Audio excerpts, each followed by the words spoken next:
Ziyu. Who is he really? The Chinese singer reintroducing himself through one album. Here's a question every young artist dreads answering honestly. Strip away the stage lights, and what's actually left? Ziyu spent an entire album trying to answer that, and the answer isn't as tidy as you'd expect. There's a particular kind of quiet that settles over a recording studio once the last take is done. Not silence exactly, more like the room exhaling. That's where we caught up with Ziyu this July, right as he wrapped his self-titled debut album, and honestly, the timing couldn't have been more fitting. He's 24 this year, which also happens to mark 8 years since he first landed in Beijing as a wide-eyed 17-year-old. 8 years is a long time to hold on to a version of yourself. And talking to him, you get the sense he's spent this whole album trying to reconcile the boy who got off that plane with the man who's now walking off world tour stages. The flight that started everything, he still remembers it clearly. That morning at 17, watching his hometown shrink through the plane window until the clouds swallowed it whole. Ask anyone who's left home young, and they'll tell you the same thing. You never really know if you're more excited or more terrified until you're already in the air, and it's too late to turn back. Ziyu didn't know either. What he did know even then was that nothing was going to be the same again. That's not a small thing to carry at 17. Most teenagers are worrying about exams. He was boarding a flight into an entirely different life, one where home would become something he'd have to redefine from scratch, city by city, stage by stage. Honestly, this bit got to me a little. Not because it's some tragedy, it isn't, but because of how matter-of-fact he is telling it, like he's already made peace with that loneliness as just part of growing up. How many 17-year-olds face down an unfamiliar city alone, and how many years does it take before they're brave enough to name that feeling in a lyric? For me, that's the most human part of the whole story. Not the spotlight, but the kid who once dragged his own suitcase off a plane, on his own. An album as self-introduction fast forward to now, and that same kid has stood in front of 10,000 people, wrapped a full tour, and put out an album, Ziyu, that he describes, almost disarmingly, as a door he's opening in music. Behind that door sits everything he hadn't said out loud before. The reckless attempts, the clumsy persistence, the kind of quiet courage that rarely gets credit because it doesn't look dramatic from the outside. What strikes you talking to him is how little interest he has in polish for polish's sake. He wanted the record to be honest more than he wanted it to be flawless, open to being loved, open to being criticized, as long as it was true. That's a braver ask than it sounds, especially for an artist this early into a solo career, when the temptation is usually to play it safe and likable. He and his team apparently went back and forth for a while on what story the album should even tell, before landing on the obvious answer: tell his story. Simple concept, harder to execute, because it means every song selection had to actually mean something rather than just sound good. The line that started it all. There's one lyric he keeps coming back to, from the track Dear Beloved Self. A line about a name mispronounced far from home, about moonlight and cricket song keeping him company on lonely night walks. It's the kind of detail that sounds poetic until he explains it, and then it becomes almost funny. Turns out his name isn't actually the problem, it's autocorrect. His Chinese input method keeps trying to swap the character in his name for a more common one. He used to genuinely wonder if the other combination was just more popular in the software's dictionary than his actual name. These days, he laughs it off. Understandably, because whatever loneliness that lyric was drawn from, it's clearly not describing his life anymore. He's not walking those night roads with just moonlight and insects for company these days. He's got an audience now, and that changes the emotional register of everything. I'll admit I laughed at this detail and then, almost immediately, felt oddly warm about it. There's something very human about a lyric that sounds achingly poetic turning out to be rooted in something this mundane and silly. And it's exactly that contrast, the earnestness of the songwriting against the sheer ordinariness of what actually happened backstage, that convinces me he's being genuine, rather than performing depth for effect. his favorite track, and a promise kept to his younger self. If you ask him to pick a favorite off the record, he'll tell you it's 24, partly because the title literally matches his age this year, but the real story goes back further than that. At his 19th birthday show, he covered Zitao's 19 and remembers thinking, somewhat wistfully, that it'd be pretty cool to one day have a birthday song of his own. 5 years later, he's written it. There's something quietly satisfying about an artist getting to fulfill a wish he made to himself as a teenager. It's not the kind of ambition that makes headlines, but it's the kind that sustains a career.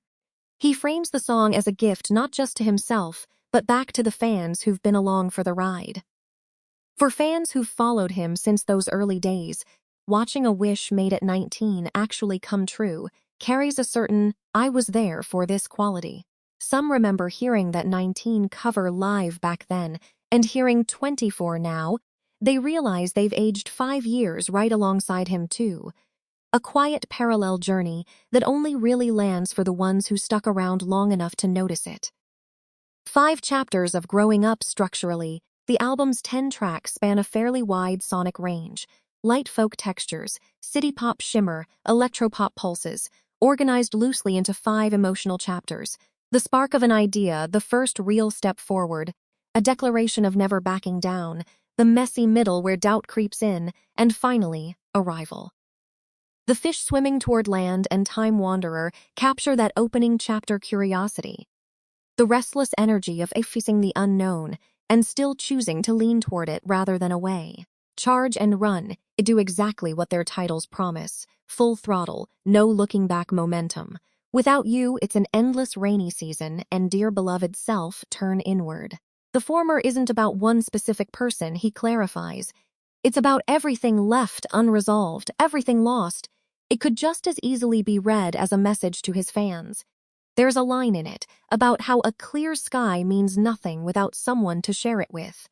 And he credits that sense of not being alone as the very thing that keeps him moving forward. The latter is essentially a letter to his past self, a long overdue thank you. The One Who Never Looks Back treats exactly that theme as a universal life lesson, not just a personal one. The past can't reach back and help you, so the only real move is to put it down and keep walking. Urin Wharf is the outlier, a fictional, almost mythic place he describes in the same breath as the Peach Blossom Spring or Platform 933's. It's less a song about a location and more a permission slip to rest. Even he seems to recognize that relentless forward motion isn't sustainable without somewhere to recharge. And then there's These Years Are Youth, the album's Easter egg. Playful, looser, a glimpse of the version of him that exists once the guard comes down. It's a thoughtfully sequenced record, if his description is accurate. Less a collection of singles and more a genuine emotional arc, which is rarer than it should be in debut albums these days. Rewatching the tour documentary while putting the album together, he found himself repeatedly rewatching footage from the first leg of his tour, the pre-show nerves, the first time stage lights hit his face, the crowd waiting for him to appear. Dreamlike is the word he reaches for, and it's easy to believe him. This is someone who spent years imagining a bigger stage and is now watching the footage back almost like it happened to someone else. The tour's title was a pun, roughly translating to quite interesting, playing on the character for Swim Travel that's also in his own name. The idea, he says, was for people to look back on the show later and think, that was actually pretty interesting, and hopefully carry that same reframe into harder moments in life. Instead of "this is too hard, forget it," maybe it becomes "this is interesting, I'll figure it out."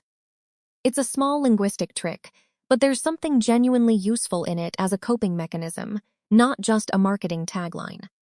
Funnily enough, he says he can barely remember which songs he personally nailed and which ones he didn't.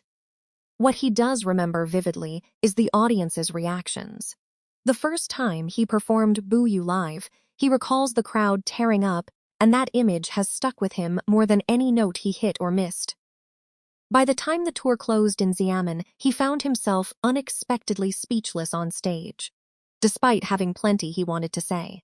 It took him a good while back at the hotel to process that the chapter had actually ended. Reading that, I couldn't help picturing him standing alone in a hotel room, lights maybe not even switched on yet, still in his stage outfit, unable to get a single sentence out. Some endings don't arrive with a neat goodbye. They arrive as a silence you can't quite name, somewhere between relief, emptiness, and gratitude all at once. I think anyone who's had to say goodbye to something they loved, a job, a relationship, or just a chapter of life, will recognize themselves in that speechless moment. From where the audience stood, that experience clearly wasn't uniform either. Some came in purely out of curiosity, and left crying without quite knowing why. Others had heard Ziyu 100 times through headphones, but it wasn't until they were standing shoulder to shoulder with thousands of strangers, hearing that many voices land on the same line together, that the song actually clicked for them. And there were probably some who just stood there quietly, not even singing along, because for them, simply witnessing someone younger achieve a dream was already the whole point, no harmonizing required. On sing-alongs, Heritage and Home ask him what moves him most on stage, and it's not his own vocals, it's the sing-alongs. There's a specific kind of comfort in not feeling alone up there, voices rising from every direction around him. What's interesting is that the not alone feeling seems to run both ways. For the people in the crowd, singing the same line as thousands of strangers, each of them privately attaching a completely different meaning to it, one thinking of an old relationship, another of a hard year they just got through, another simply enjoying the tune, is its own rare kind of connection.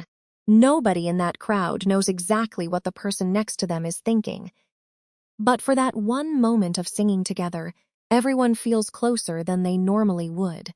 He also touched on the intangible cultural heritage elements woven into his tour staging, an interest that seems to have grown organically from content he's come across online, alongside an awareness of how much difficulty these traditions often face in reaching a wider audience today. Even a small contribution toward visibility, he says, feels worthwhile. Talking about cities naturally brought him to his hometown, Lianyungang. He's currently learning the drums, with a fairly specific goal in mind. Performing back home one day, singing his own songs while playing his own percussion. There's real sentiment behind it. A desire to tell both his family and the city itself that he's made them proud.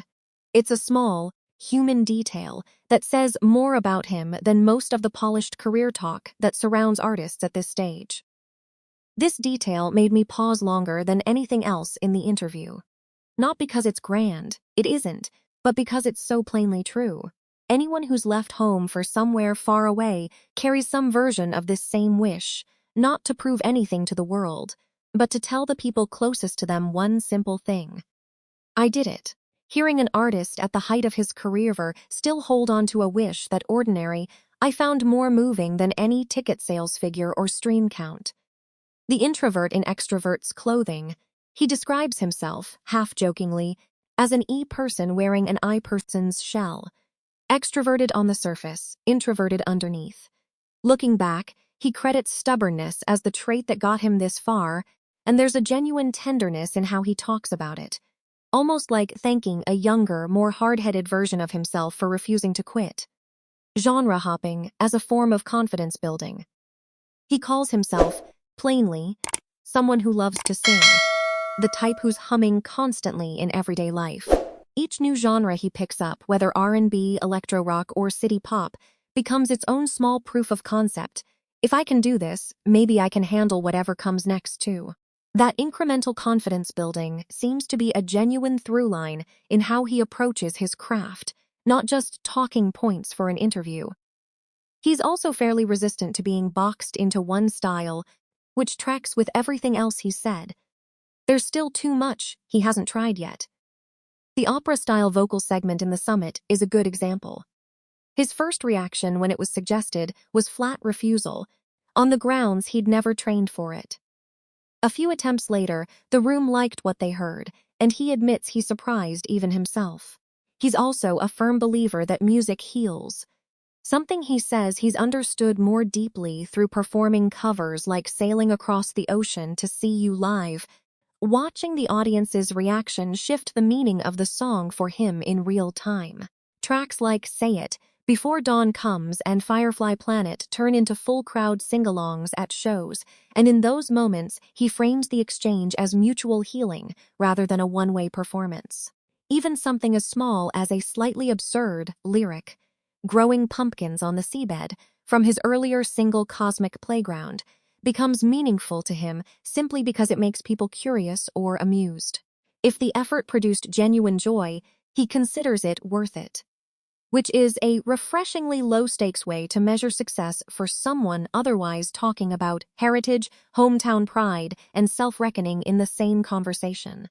On fan forums, that line has genuinely become a running joke of its own. Some fans go hunting for a deep philosophical meaning behind pumpkins growing on the seabed, while others just use it as a casual greeting among themselves, something like, "Have you grown your pumpkin today?"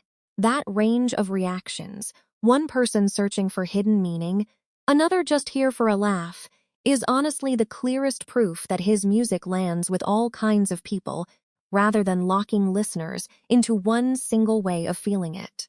Optimism as a working philosophy, he describes himself as someone with a resilient mindset, able to pull himself back to a functional headspace fairly quickly after setbacks, which he considers a genuinely rare and valuable trait. It's that same optimism, he suggests, that lets him face whatever difficulties the future throws at him without spiraling. Musically, he says he's more drawn to expressing the self he wants to become than dwelling on where he's been, though he's quick to note that every past version of himself is what made the current one possible. The future, in his words, functions more like a wish than a plan, and he holds on to the belief that sincerely trying and imagining a life is the precondition for actually reaching it. Full circle. At 17, he used to fantasize about being seen and heard on a stage. But those were the kind of thoughts you only let yourself have right before falling asleep, never quite believing them. Now he's standing in a recording studio, having just wrapped an album entirely his own. The blurry future he once glimpsed through a plain window has, piece by piece, come into focus. Writing this up, I realized I no longer think of Ziyu as just a name on a poster or a face on a stage, but as a young person who's actually lived through everything he described, the disorientation, the stubbornness, the speechless nights, and the quiet joy of an old wish finally coming true. Maybe that's what a good interview is supposed to do. Not just tell readers more about someone else, but make them, even briefly, remember their own 17-year-old self, the one who dared to dream things they never dared to say out loud. What stands out most about Ziyu isn't the vocal range or the genre experimentation, impressive as both are. It's the consistency between what he says in interviews and what actually shows up in the songwriting. A lot of young artists talk about authenticity as a selling point. Fewer actually structure an entire album around the uncomfortable, unglamorous parts of growing up. Whether Ziyu becomes a commercial breakout is almost secondary to what it clearly already is. A genuinely earnest attempt to answer the question every artist eventually has to face. Who are you once the stage lights go off?